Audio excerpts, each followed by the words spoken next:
Party रहेगी, बाकी विपक्ष मुक्त भारत होना है। हम ये नहीं कह रहे कि सजा दे दो, हम ये कह रहे हैं जांच तो कराओ, पार्लियामेंट्री कमेटी से जांच तो कराओ। जिंदाबाद जिंदाबाद जिंदाबाद कांग्रेस पार्टी जिंदाबाद जिंदाबाद जिंदाबाद खड़गे जी जिंदाबाद जिंदाबाद जिंदाबाद। उतार चढ़ाव आता रहता है, कोई पहला उतार चढ़ाव नहीं है। आज से पहले भी ऐसे कई उतार चढ़ाव अंदरूनी आते रहे हैं, जाते रहेंगे। श्रीनगर तक में पहुंच के जब राहुल जी की बहुत ही सफल पद यात्रा का पटाक्षेप हुआ, इस चरण का पटाक्षेप हुआ, तो वो डर से गए। युवाओं में एक उदासीनता है कि जो रोजगार उपलब्ध है या उनकी जो क्षमता है जब वो पढ़ाई की है उससे जो रोजगार ले पा रहे हैं उसके बीच में एक गैप है।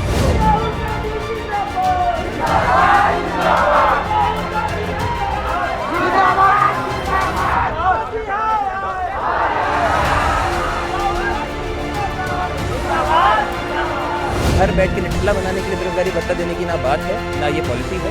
आज 3 बजे आप सबके साथ में हम लोगों ने प्रेस कॉन्फ्रेंस की थी और प्रेस कॉन्फ्रेंस में वही सारी बातें रखी थी कि क्या परिस्थिति देश में बन रही है। संवैधानिक संस्थाओं को, संविधान के मकसद को हर तरीके से ऐसा लग रहा है कि मानो जो फासिस्टवादी ताकतों को देश के मतदाताओं ने एक मौका दिया देश में काम करने का, और वो इन प्रकार चाहते हैं कि सारी देश की शक्तियां उन्हीं में निहित हो जाए। एक पार्टी राज चलाने की मंशा रखने वाली ये फासिस्टवादी ताकतें, उन्होंने राहुल गांधी जी की सदस्यता को भी इस परिपेश में चुनौती दी, जब स्वयं चुनाव आयोग ये कहता है कि लोअर कोर्ट का जो सेंटेंस है वो 30 दिन के लिए स्थगित है, इसलिए हम उपचुनाव नहीं करा रहे, ये कह रहा है चुनाव आयोग। और दूसरी तरफ देखिए कितनी जल्दबाजी में थे स्पीकर साहब कि आनंद फानन में रात को क्या बात हुई प्रधानमंत्री जी के साथ ये वही लोग जानेंगे, लेकिन सुबह उनके डिस्क्वालिफिकेशन की घोषणा होगी। जब ये कानून की व्यवस्थाओं में, संस्थाओं में, कानून के दायरे में विश्वास करने वाली बात जो लोग कहते हैं, उन्हीं लोगों ने कानून के प्रावधानों को तरजीह नहीं दी। और जब 30 दिन के लिए सस्पेंड था, जो सज़ा थी 30 दिन के लिए सस्पेंड थी कि इसमें आप आगे की कार्रवाई कर लें, और उसको संज्ञान में लेके निर्णय दिया देश के चुनाव आयोग ने, ये कहते हुए कि हम इसलिए वायनाड में उपचुनाव नहीं करा रहे हैं क्योंकि 30 दिन का समय अभी शेष है। क्या जल्दबाजी थी स्पीकर साहब। इन बातों को ध्यान में रख के आखिर राहुल जी ने जब पदयात्रा निकाली तो वो डिस्क्वालीफाइड नहीं थे। उन्होंने इसलिए पदयात्रा निकाली कि वो देख रहे थे कि कैसे एक के बाद एक संविधान के माध्यम से दी हुई शक्तियों से जो संस्थाओं को पृथक होकर, स्वतंत्र होकर काम करना था, वो एक पार्टी के दायरे के अंदर मान लो कि उनके संगठन के रूप में काम करने लग रहे हैं। इन बातों के लेके ही 4000 लगभग किलोमीटर की पदयात्रा राहुल जी ने की थी, और देखिए आज सच्चाई सामने आ गई। तो इन बातों को लेके पत्रकार वार्ता भी आज, और उन्हीं बातों को लेके क्रमशः जो कार्यक्रम आगे भी चलेगा। आज जिला मुख्यालय में मशाल जुलूस साथियों के साथ, बहनों के साथ, सभी बुजुर्गों के साथ हम लोगों ने निकाला। केवल भारतीय जनता पार्टी रहेगी, बाकी विपक्ष मुक्त भारत होना है। ये जो उनकी मंशा है, ये संविधान के निर्माता बाबा भीमराव अंबेडकर जी की मंशा से पूर्णतः विपरीत। गांधी जी ने अपनी जान जिन वसूलों के लिए दी, उन वसूलों के एकदम विपरीत। आज जो व्यवस्था इतने सालों से चली आ रही थी और जिसे हम बरकरार रखना चाहते हैं देश में, उसके विपरीत।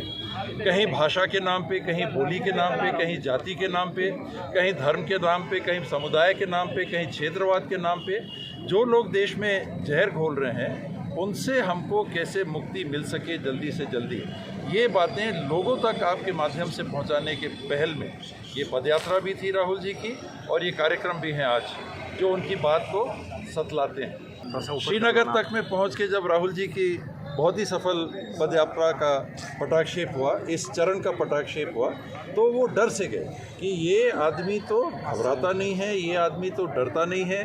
पार्लियामेंट में भी जब अदानी को लेके उन्होंने ये सवाल कर दिया कि भाई हिंडनबर्ग एक जो समूह है उसने कुछ जानकारियां दी हैं, हम ये नहीं कह रहे कि सज़ा दे दो, हम ये कह रहे हैं जांच तो कराओ, पार्लियामेंट्री कमेटी से जांच तो कराओ।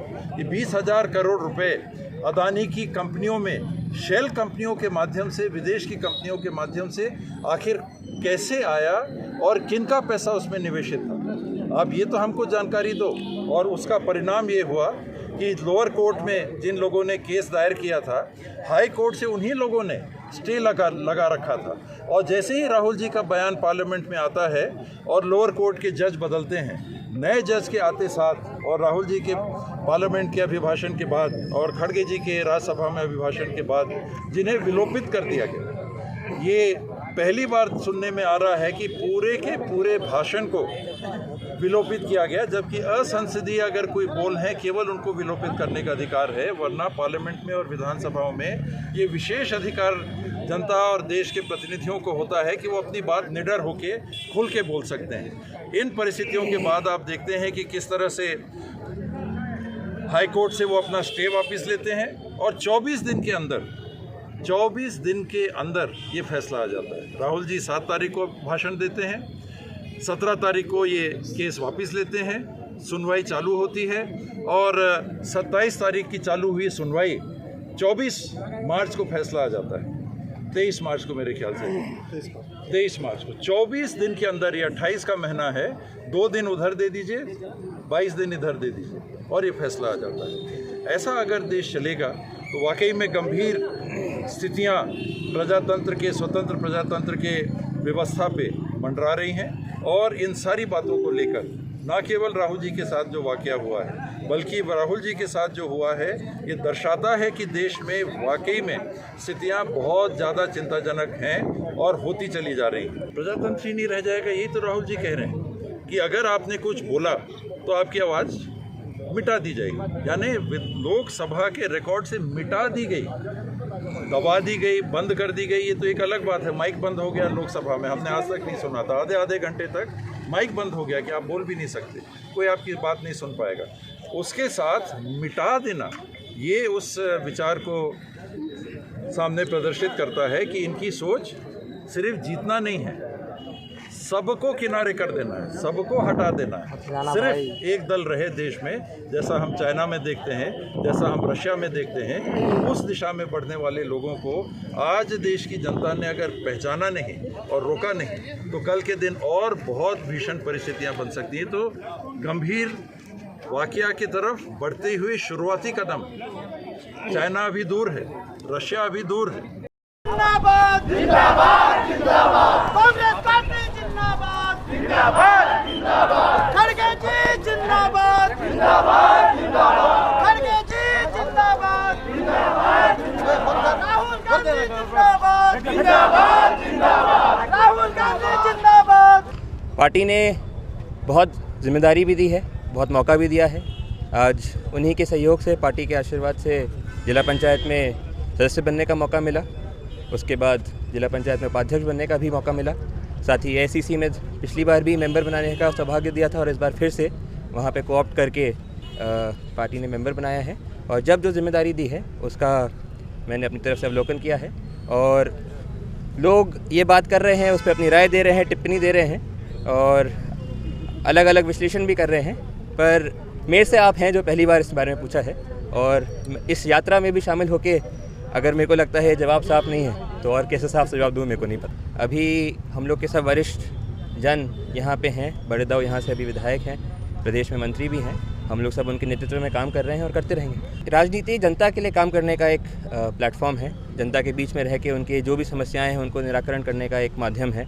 सरकार आने के बाद सरगुजा के लिए जो पहल हो सकती थी, चाहे वो ग्रामीण अंचल में सड़कों की व्यवस्था हो, पानी की व्यवस्था हो, अधोसंरचना की व्यवस्था हो, ग्राम पंचायतों का संख्या बढ़ाने के लिए एडमिनिस्ट्रेटिव व्यवस्था हो, स्वास्थ्य विभाग में जहां डॉक्टर 2018 तक जितने भर्ती नहीं किए गए थे उससे 2 गुना भर्ती आज इस स्टेट में की है। तो इस पार्टी के ही माध्यम से आज सारे काम हो पाए हैं। तो कहीं ना कहीं जनता के लिए काम करने का राजनीति का प्लेटफॉर्म है। उतार चढ़ाव आता रहता है, कोई पहला उतार चढ़ाव नहीं है। आज से पहले भी ऐसे कई उतार चढ़ाव अंदरूनी आते रहे हैं, जाते रहेंगे। मुख्य उद्देश्य है पार्टी के लिए काम करना और वो करते रहेंगे। जब से सरकार बनी 2018 में, उससे पहले घोषणा पत्र पे भी काम हुआ। घोषणा पत्र में मुख्यतः बिंदु जो थी वो धान की MSP और साथ में अन्य 4 फसलों की MSP थी, किसानों के कर्जा माफ़ की बात थी, स्वास्थ्य की सुविधा बढ़ाने की बात थी, आपके यूनिवर्सल फूड सिक्योरिटी की बात थी, साथ में राइट टू हाउसिंग की बात थी। इन सब मुद्दों से घोषणा पत्र बना था। उसमें उतरे थे। उसमें बहुत काम हुआ है, पहल हुआ है, आगे बात बढ़ी है। आज मेरे को लगता है देश में सर्वाधिक धान की जो कीमत कहीं भी मिल रही है, छत्तीसगढ़ को मिल रही है। किसान की आमदनी दुगना करने की बात केंद्र सरकार करती थी 2022 तक, कहीं हुई है तो शायद छत्तीसगढ़ में हुई है। तो यही सब मुद्दे हैं। अगर लोग इनसे खुश हैं, अगर इनसे लोगों में क्या कहते हैं उत्साह है, तो ज़रूर लोग साथ देंगे। और अगर कहीं कमी रही है कुछ और मुद्दों में तो उसका गुस्सा देखने को मिलेगा। आप देखेंगे भी तो बेरोज़गारी भत्ता का जो फॉर्मेट है, घोषणा पत्र में भी इसको डालने से पहले खूब विचार हुआ था। मेरे को भी उस समय उस समिति के माध्यम से काम करने का ज़मीनी स्तर पे मिला था। तो जो ये बेरोज़गारी भत्ता का फॉर्मेट है, उसमें देखेंगे तो युवाओं को साथ में आगे ट्रेनिंग, ताकि वो अपने स्वरोज़गार या किसी अन्य व्यवसाय में रोज़गार के लिए काबिल बने। उसके साथ साथ समाज सेवा में उनका उपयोग, इस माध्यम से बेरोज़गारी भत्ता देना है। घर बैठ के निठल्ला बनाने के लिए बेरोज़गारी भत्ता देने की ना बात है, ना ये पॉलिसी है। हमारे युवाओं का भविष्य उज्जवल करने के लिए उनको उस समय तक, जब तक वो रोज़गार नहीं पा रहे हैं, उस समय तक उनको एक कुशन, ताकि उनका घर चल सके। आज के दिन में महंगाई की स्थिति आप लोग सबसे छुपी नहीं है, चाहे वो अनाज के लिए हो, चाहे वो तेल के लिए हो। महंगाई की स्थिति बढ़ती जा रही है और युवाओं में एक उदासीनता है कि जो रोज़गार उपलब्ध है या उनकी जो क्षमता है, जब वो पढ़ाई की हैं, उससे जो रोज़गार ले पा रहे हैं, उसके बीच में एक गैप है। तो उस गैप को भरने के लिए बेरोज़गारी भत्ता के माध्यम से ना सिर्फ भत्ता मिलेगा, ट्रेनिंग मिलेगी, उनको आगे एक प्लेटफॉर्म मिलेगा जिसके माध्यम से वो चीज़ें सीख सके जिनसे उनको रोज़गार मिल सके। और सरकारी नौकरियां एक हद तक ही रोज़गार दे सकती हैं। देश में देखेंगे तो कुल शायद मेरे हिसाब से 10% के आसपास ही जनसंख्या है जो सरकारी नौकरियों में ओवरऑल आर्मी, सरकार और अपना जो कॉन्ट्रैक्चुअल सेक्टर है, सब मिला के सरकार के माध्यम से जो रोज़गार है 10% है। बाकी स्वरोज़गार और प्राइवेट सेक्टर में है। तो हमें जहाँ रोज़गार की बात बढ़ रही है, सरकारी सेक्टर में रोज़गार बढ़ाया गया है, पहले से बहुत ज़्यादा भर्तियाँ हुई हैं, लेकिन साथ साथ अगर युवाओं का पूरा हमें भविष्य उज्जवल करना है तो उनको प्राइवेट सेक्टर के लिए भी और स्वरोज़गार के लिए भी योग्य बनाना पड़ेगा। तो उस उद्देश्य से ये योजना लाई गई। आपने भी सुना होगा जो उनने भाषण दिया, उनने सरनेम को लेकर नहीं कहा, उनने कहा कि ये लोग गए हैं, इनमें एक कॉमन बात ये दिख रही है, ऐसा करके बोला।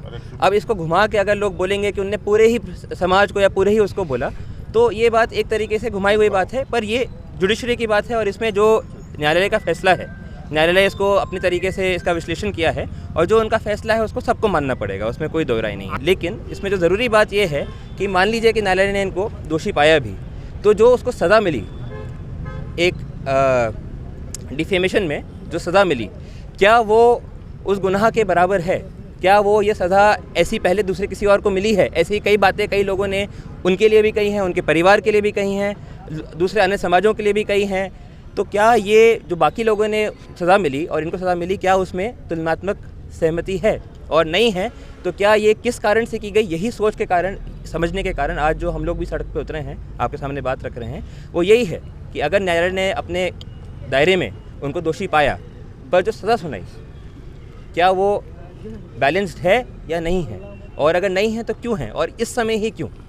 जब वो लोगों के बीच में थे, कड़ाई से बात रख रहे थे, ऐसे प्रश्न पूछ रहे थे जो दूसरे पक्ष को एक तरीके से हिला रहे थे या डगमगा रहे थे, तो उस परिस्थिति में आवाज़ बंद करना ही क्या एक विकल्प था? यही बात सोचने वाली। आगे क्या योजना होगी आप लोगों की? आगे जैसा पार्टी का निर्देश है, अगले 1 महीने तक कार्यक्रम के अलग अलग फॉर्मेट आए हैं, उसका हम परिपालन करते हुए इस संदेश को लोगों तक पहुंचाते रहें।